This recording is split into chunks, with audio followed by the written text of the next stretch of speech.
Shalom, selamat pagi. Puji Tuhan kalau sampai detik ini kita masih diberikan kesempatan untuk berkumpul bersama-sama di rumah masing-masing untuk beribadah. Saya yakin dan percaya itu bukti kasih Tuhan yang selalu ada di dalam setiap kehidupan kita. Saya juga ingin mengucapkan terima kasih kepada Ibu Gembala yang sudah mempercayakan pelayanan pada pagi hari ini. Kita akan memulaikan ibadah pada pagi hari ini. Mari semua kita siapkan hati dan pikiran kita untuk fokus kepada Tuhan.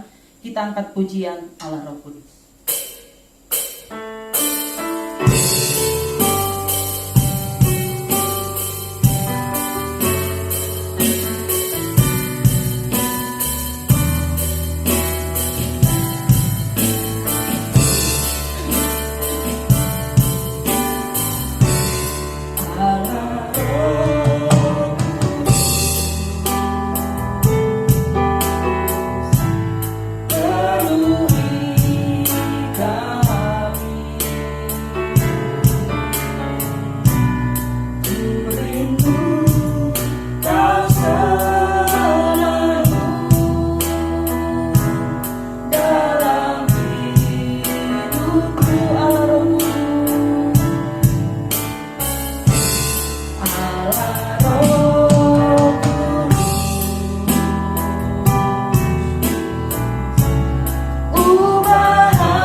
Bapa yang baik, Bapa dalam kerajaan surga, kembali kami datang ke hadirat-Mu mengucap syukur atas kebaikan-Mu, penyertaan-Mu, perlindungan-Mu hingga sampai sekarang ini.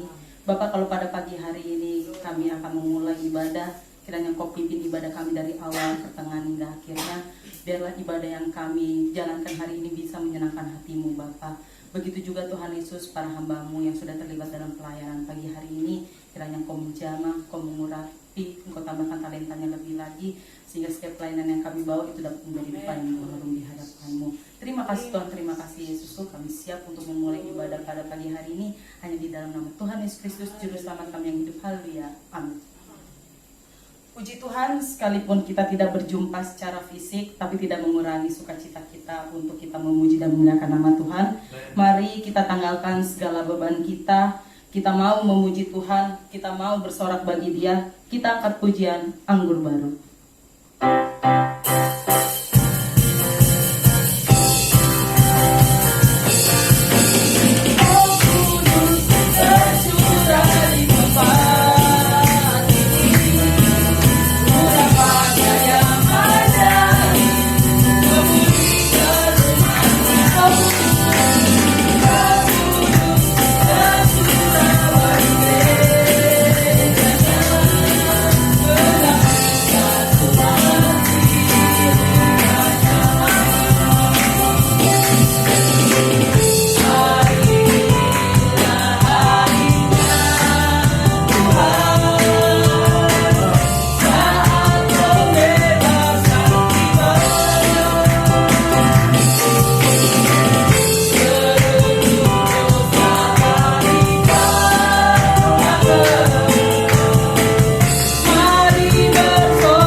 Ada sukacita pada pagi hari ini. Saya yakin dan percaya walaupun kita tidak bertemu, tapi kita semua merasakan sukacita di dalam rumah kita masing-masing. Kita ganti pujian kita dengan api kemuliaannya.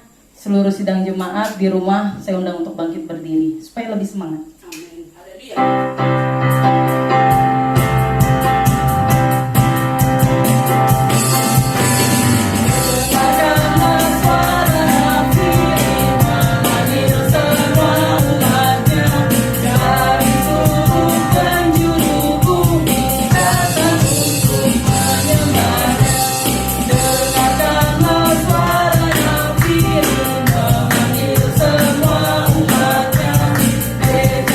Tuhan bersama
Tuhan, silakan duduk.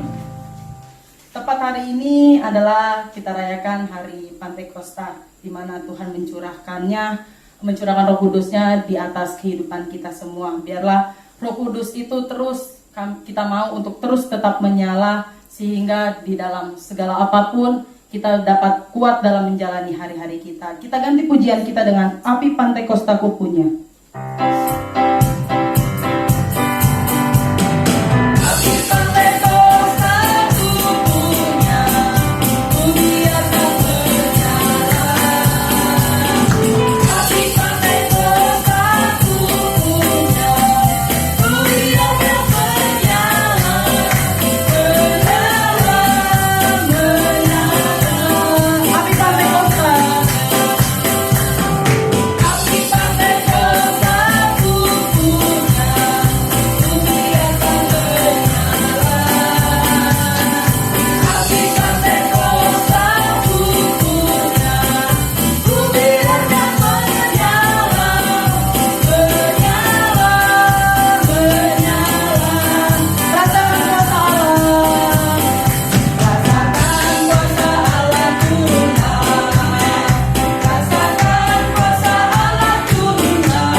Sudah memuji dan memuliakan nama Tuhan, dan tiba saatnya kita akan mendengarkan sebagian dari sabda firman Tuhan.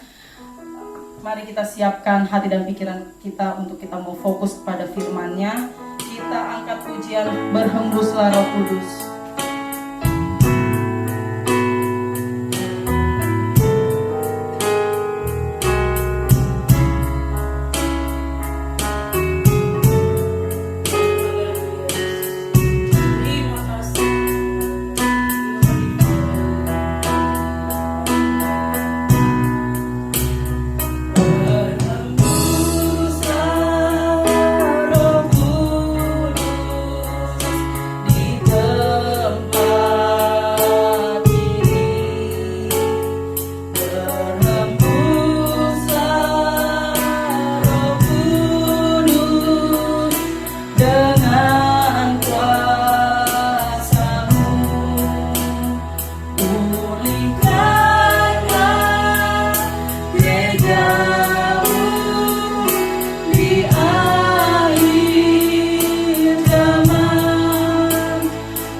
kalau Engkau Tuhan Yesus sungguh baik, rahmat baik di dalam setiap kehidupan kami. Bapa, kalau kami sudah memuji dan memuliakan nama-Mu, biarlah setiap puji-pujian yang kami naikkan dapat menjadi dupa yang baharu di hadapan-Mu. Kalau sebentar kami akan mendengarkan sebagian dari sabda firman-Mu, ajar kami untuk duduk diam, mendengarkan sebagian dari sabda firman-Mu, ajar kami untuk fokus kepada firman-Mu Bapa, sehingga setiap firman yang ditaburkan boleh tertanam di dalam hati dan pikiran kami, menjadi rema dalam kehidupan kami dan kami dapat lakukan dalam kehidupan kami. Begitu juga Tuhan Yesus, Ibu Gembala kami yang akan memberitakan firman-Mu, kiranya Kau urapi, Kau menjamah, taruh pikiran-Mu di pikirannya, taruh hati-Mu di hatinya, taruh perkataan-Mu di perkataannya, sehingga setiap kata-kata yang keluar dari bibir hamba-Mu semuanya itu berasal dari Engkau saja. Begitu juga Bapa, bila ada kuasa iblis, kegelapan, roh jahat yang coba mengganggu kami, sehingga kami tidak fokus kepada firman-Mu, kami bersatu hati, usir tengking di dalam nama Tuhan Yesus Kristus. Dalam Roh-Mu saja yang bekerja di dalam ruangan maupun di dalam hati dan pikiran kami. Terima kasih Tuhan, terima kasih Yesusku. Kami siap untuk mendengarkan firman-Mu hanya di dalam nama Tuhan Yesus Kristus, Juru Selamat kami yang hidup. Haleluya. Amin. Puji Tuhan. Selamat pagi Bapak Ibu Saudara yang dikasihi Tuhan. Kita sudah banyak memuji Tuhan pada pagi hari ini. Suasananya beda ya, warna-warni, ada yang seger-seger. Puji Tuhan, saya ucapkan selamat Hari Pantekosta. Ya, hari ini kita beribadah, kita merayakan Hari Raya Pantekosta. Saya akan menyampaikan firman tidak jauh-jauh dari itu. Kita akan buka di dalam Kisah Para Rasul pasal 2 ayat 1 sampai 4. Judulnya adalah Pentakosta. Demikian firman Tuhan, ketika tiba hari Pentakosta, semua orang percaya berkumpul di satu tempat. Tiba-tiba turunlah dari langit suatu bunyi seperti tiupan angin keras yang memenuhi seluruh rumah di mana mereka duduk. Dan tampaklah kepada mereka lidah-lidah seperti nyala api yang bertebaran dan hinggap pada mereka masing-masing. Maka penuhlah mereka dengan Roh Kudus. Lalu mereka mulai berkata-kata dalam bahasa-bahasa lain seperti yang diberikan oleh Roh itu kepada mereka untuk mengatakannya. Puji Tuhan. Saudara yang dikasihi oleh Tuhan Yesus Kristus, Hari Pentakosta adalah hari di mana Roh Kudus turun. Bisa dikatakan Hari Pentakosta adalah hari ke-50 sejak Tuhan Yesus bangkit dari kematian, kemudian naik ke surga. Lalu setelah Yesus naik ke surga hari ke-40, 10 hari kemudian Roh Kudus turun. Itulah disebut Hari Pentakosta. Terjadi di mana? Di loteng Yerusalem. Dan Roh Kudus turun atas lebih kurang 120 murid. Nah, kalau kita baca tadi, Roh Kudus itu kita perlu, ya. Karena kalau kita akan belajar tentang lambang-lambang Roh Kudus, kenapa kita perlu Roh Kudus? Yang pasti ketika Roh Kudus turun, di dalam Kisah Rasul 1 ayat 8, kamu akan menerima kuasa. Kuasa yang besar, kuasa yang dahsyat, ya, supranatural, yang tidak bisa dikerjakan oleh manusia biasa. Ketika kita penuh Roh Kudus, kita bisa melakukannya. Nah, di dalam Kisah Rasul 2 ini kita akan belajar tentang lambang-lambang Roh Kudus. Yang pertama, Roh Kudus dilambangkan seperti apa di sini? Tiupan angin. Berarti Roh Kudus itu dilambangkan seperti angin. Siapa saudara yang tidak butuh angin? Semua kita perlu angin, ya. Perlu nafas, perlu udara. Dan dalam bahasa aslinya itu adalah pneuma. Itu dari bahasa Yunaninya. Kalau dari bahasa Ibraninya ruah. Yang itu artinya apa? Nafas yang memberi hidup. Itulah alasan kenapa kita butuh Roh Kudus. Kita perlu nafas yang memberi kehidupan. Nafasnya Allah. Kalau kita punya nafas Allah, maka kita akan benar-benar hidup, bukan sekedar hidup, tapi hidup yang berkemenangan, yang berkelimpahan, yang mengalami mujizat, kuasa Allah nyata dalam hidup kita. Itu yang pertama. Yang kedua, Roh Kudus itu digambarkan seperti apa? Lidah-lidah api. Kalau saudara baca di dalam Kisah Rasul 2 ayat 3. Lidah-lidah seperti nyala api. Saudara, kita tahu api itu di dalam Alkitab memiliki sifat memurnikan, membersihkan. Seperti di kitab Ayub dikatakan emas itu dimurnikan dengan api, maka teruji. Nah, saudara, demikian pula kita perlu iman kita. Api sifatnya membersihkan. Wahyu 3 ayat 18. Kepada jemaat yang di Laodikia, Tuhan Yesus menasihati agar mereka membeli emas yang telah dimurnikan dengan api, yaitu Roh Kudus. Jadi Yesus saja memerintahkan kepada jemaat yang ada di Laodikia untuk membeli emas yang telah dimurnikan dengan api, yaitu Roh Kudus. Jadi kita sangat butuh apa yang namanya Roh Kudus. Matius 3 ayat 11, demikian firman Tuhan. Aku membaptis kamu dengan air. Yohanes Pembaptis, dia membaptis manusia dengan air sebagai tanda pertobatan. Tetapi ia yang datang kemudian kepadaku, yaitu Yesus, lebih berkuasa daripadaku, dan aku tidak layak melepaskan kasutnya. Ia akan membaptis kamu dengan Roh Kudus dan dengan api. Jadi hanya Yesus yang bisa memberi baptisan Roh Kudus. Gak ada itu pendeta bisa kasih baptisan Roh Kudus. Hanya Yesus. Yesus sanggup memberikan baptisan Roh Kudus dan dengan api. Ada satu pujian yang berkata, oh pembaptis dengan Roh, marilah penuhi saya dengan Roh-Mu dari surga, lantas nama-Mu besar. Siapa pembaptis dengan Roh itu?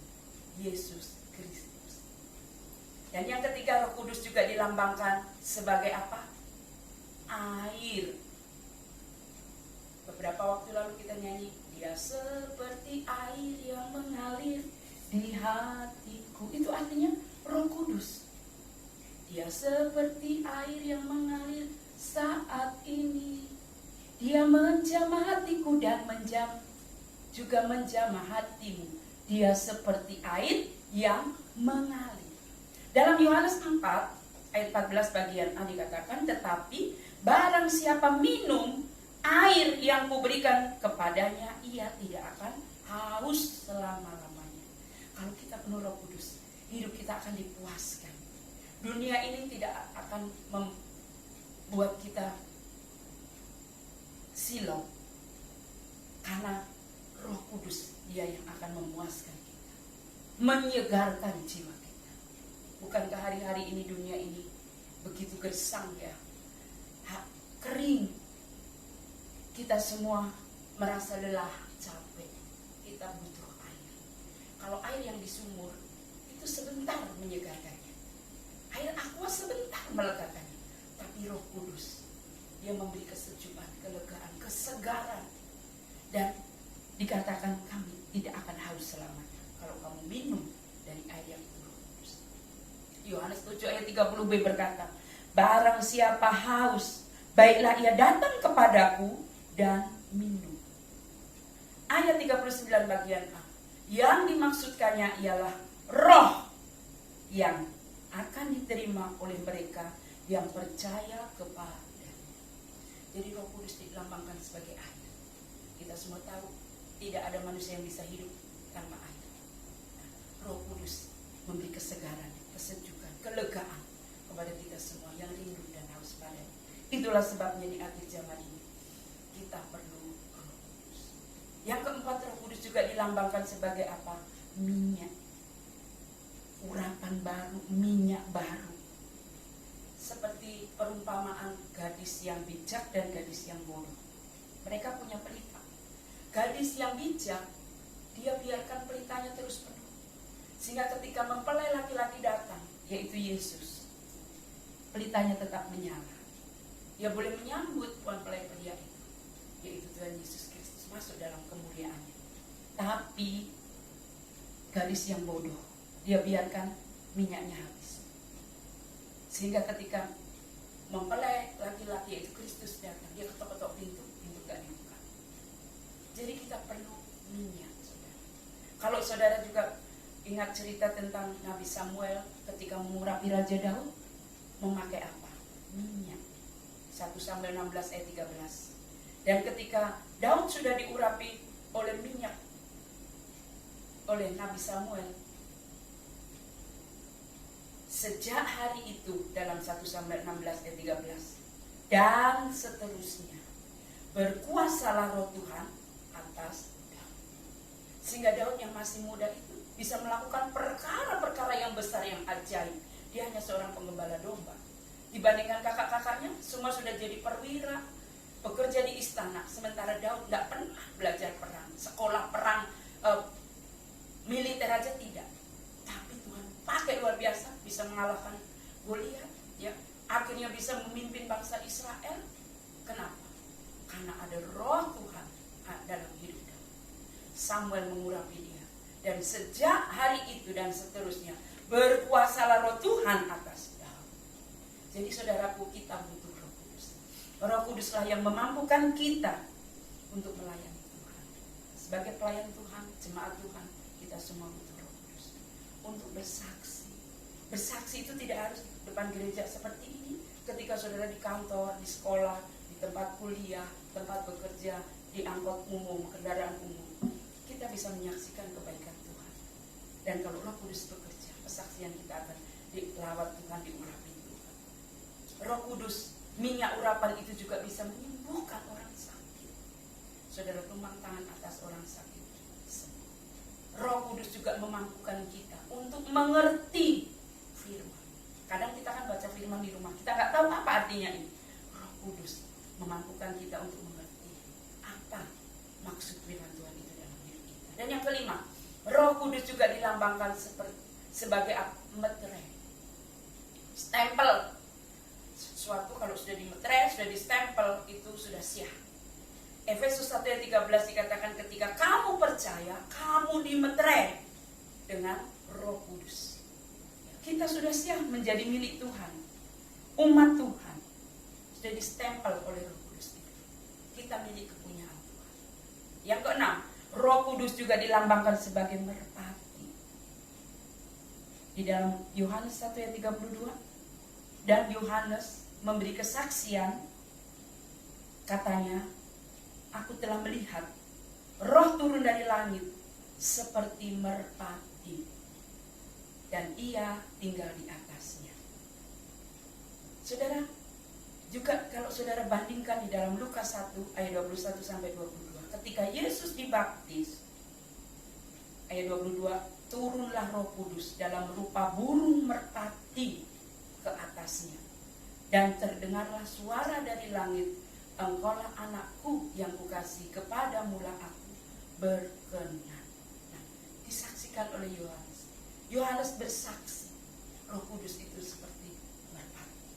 Dia turun atas Yesus, mengurapi Yesus. Dan sejak Yesus diurapi dengan Roh Kudus, Yesus berjalan keliling dari desa ke desa, kota ke kota, menumpangkan tangan atas orang sakit sembuh, berbuat kebaikan, mengusir setan seperti Roh Kudus.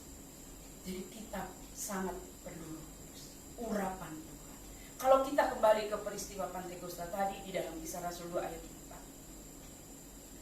Ayat 4 dikatakan, maka penuhlah mereka dengan Roh Kudus, lalu mereka mulai berkata-kata dalam bahasa-bahasa lain seperti yang diberikan oleh Roh itu kepada mereka untuk mengatakannya. 120 murid di Loteng Yerusalem penuh dengan Roh Kudus. Mereka berbicara dengan bahasa lain. Ada yang orang dari Galilea, ada yang pakai bahasa Arab, sehingga orang tercengang-cengang, orang bingung, apa ini? Wow, apa ini? Tetapi selain orang tercengang, kagum, bingung, ajaib, tapi ada sebagian orang justru apa? Menyindir. Di dalam ayat yang ke-13 dari Kisah Rasul 2, mereka sedang mabuk, katanya. Mereka sedang mabuk. Tetapi apa jawab Petrus? Petrus berkata di dalam Kisah Rasul 1 ayat 15, orang-orang ini tidak mabuk seperti yang kamu sangka, karena hari ini baru pukul 9. Tetapi itulah yang difirmankan Allah dengan perantaraan Nabi Yoel tentang pencurahan Roh Kudus. Juga dikutip di dalam Kisah Rasul 2 itu. Itulah yang difirmankan Allah dengan perantaraan Nabi Yoel. Apa akan terjadi pada hari-hari terakhir? Demikianlah firman Allah, bahwa aku akan mencurahkan rohku ke atas semua manusia. Maka anakmu laki-laki dan perempuan akan bernubuat, dan teruna-terunamu akan mendapat penglihatan-penglihatan, dan orang-orangmu yang tua akan mendapat mimpi. Juga ke atas hamba-hambaku laki-laki dan perempuan akan kucurahkan rohku pada hari-hari itu, dan mereka akan bernubuat. Dan aku akan mengadakan mujizat-mujizat di atas di langit, dan tanda-tanda di bawah di bumi, darah dan api dan gumpalan-gumpalan asap. Matahari akan berubah menjadi gelap gulita, dan bulan menjadi darah, sebelum datangnya hari Tuhan, hari yang besar dan mulia itu. Dan barang siapa yang berseru kepada nama Tuhan akan diselamatkan.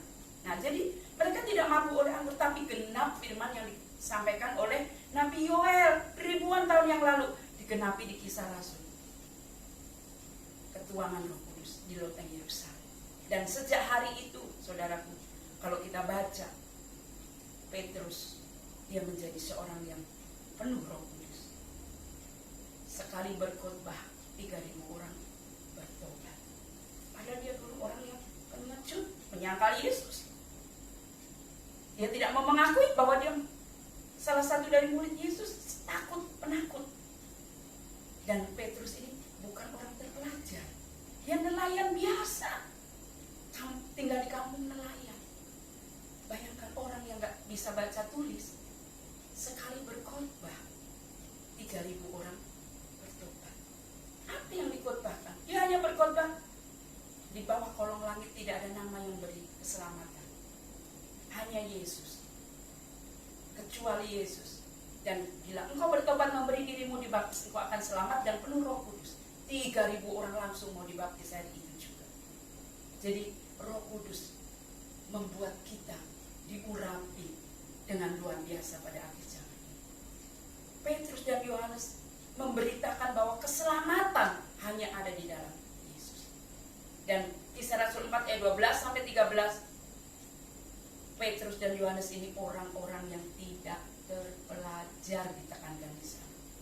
Orang-orang biasa, tapi dipakai Tuhan luar biasa. Apa yang dilakukan? Menyembuhkan orang sakit. Bayangkan, dia hanya berseru, demi nama Yesus, bangkit berjalan.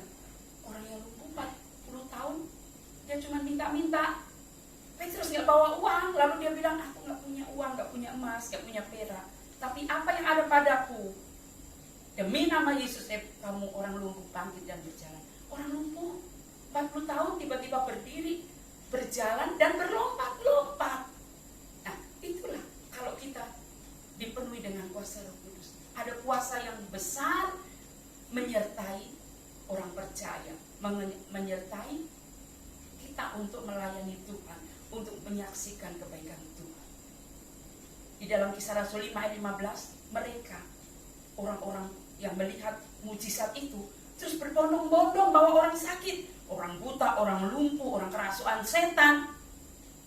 Mereka berharap Petrus gak usah tumpang tangan, gak usah lagi, bayangannya saja lewat. Mereka berharap, saking banyaknya orang kan gak bisa bertemu langsung dengan Petrus. Jadi bayangannya Petrus saja menyembuhkan. Jadi ketika Roh Kudus dicurahkan, itu memang kejadian yang ajaib luar biasa.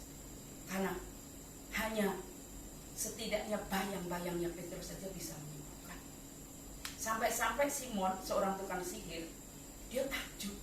Aduh, aku juga mau dong ditumpangi tangan, penuh Roh Kudus, sehingga aku juga bisa menumpangkan tangan kepada orang lain. Namanya tukang sihir kan, dia bisa menyulap apa saja, kodok jadi manusia, apalagi tukang sihir zaman dulu. Tapi ternyata kok kuasa Petrus lebih dahsyat dari tukang sihir Simon itu. Lalu dia bilang, apa Simon? Aku mau beli hasil tenungnya, selama bertahun-tahun dia kumpulkan, dia mau beli. Itu Roh Kudus.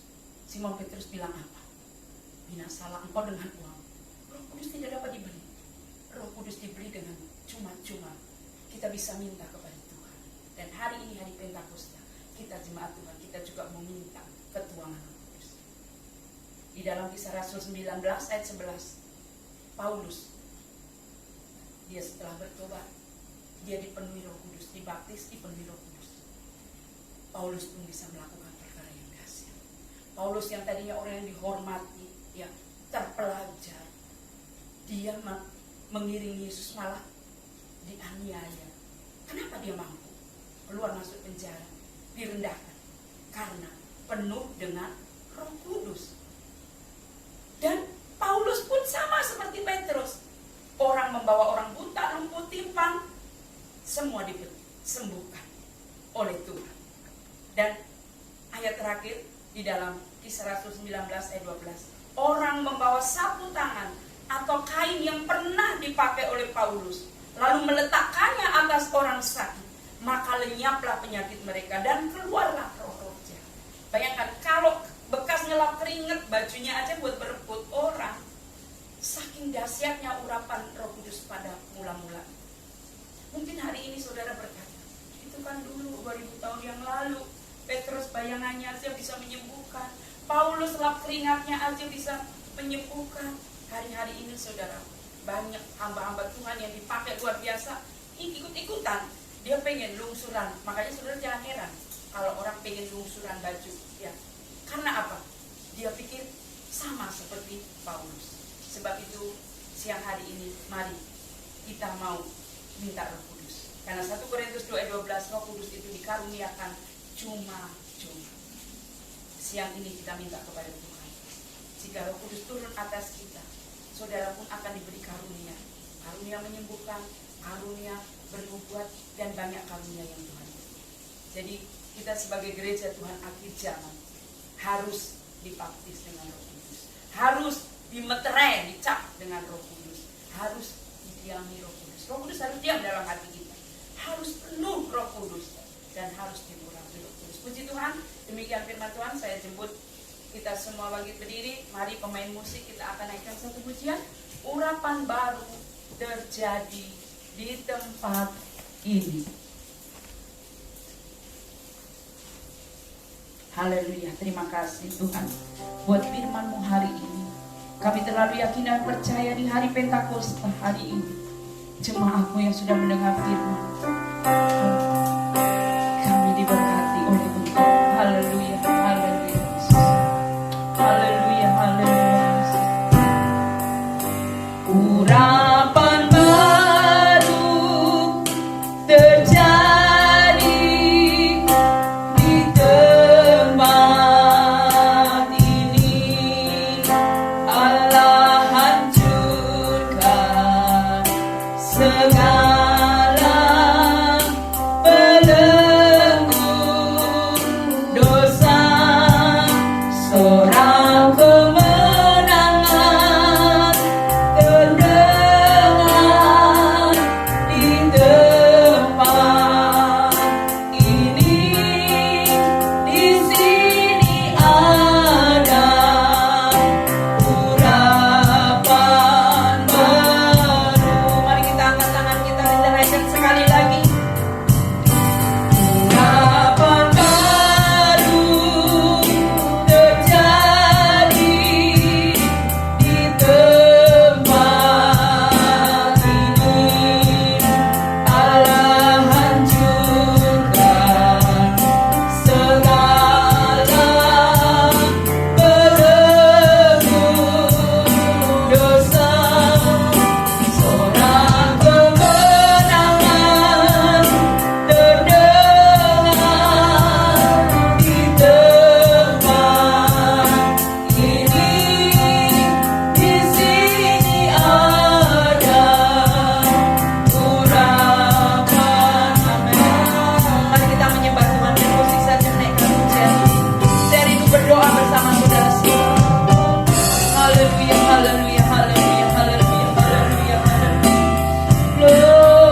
mereka boleh diberkati, dijamah, dibaptis oleh Roh Kudus-Mu. Kau berkati juga seluruh pemain musik yang sudah melayani Engkau di sepanjang ibadah hari ini, sehingga kami semua boleh mengalami pencurahan Roh Kudus, jamahan pribadi lepas pribadi. Terima kasih Tuhan, kami sudah berdoa. Dan sekarang saudara angkat tangan saudara.